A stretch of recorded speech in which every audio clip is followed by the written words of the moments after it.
if pi sin theta equal to 1, pi cos theta equal to 1, then the value of this expression.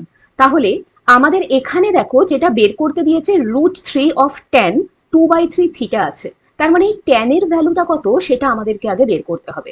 তাহলে আমরা এখান থেকে কি করতে পারি, দেখো এই যে দেওয়া আছে পাই সাইন থিটা ইকুয়াল টু 1, এইটাকে আমি পাই কস থিটা ইকুয়াল টু 1 দিয়ে যদি ডিভাইড করি তাহলে জিনিসটা কেমন হবে দেখো, pi sine theta divided by pi cos theta equal to কত 1, পাই পাই কেটে গেল। তাহলে আমরা জানি sine theta by cos theta মানে হচ্ছে ট্যান থিটা, তাহলে এখান থেকে আমরা বলতে পারলাম যে ট্যান থিটা মানে হচ্ছে 1। আর 1 কতর ভ্যালু আমরা সবাই জানি, ট্যান 45 এর ভ্যালু হচ্ছে 1, তাহলে থিটার ভ্যালু আমরা পেয়ে গেলাম 45 ডিগ্রি।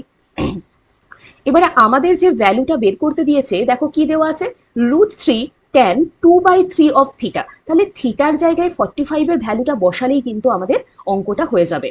√3 tan কত হয়ে যাচ্ছে দেখো 2/3 অফ থিটা, থিটার জায়গায় 45 বসালাম অ্যান্ড প্লাস 1, তাহলে এটা কত হয়ে যাবে 3 15 45, 15 দুগুণে 30, মানে tan 30 ডিগ্রি। তাহলে আমাদের কিন্তু জানতে হবে tan 30 ডিগ্রির ভ্যালু হয় 1/√3 প্লাস 1, √3 কেটে গেল, দ্যাট ইজ 1 প্লাস 1 মানে 2, অপশন 3 আমাদের অ্যান্সার।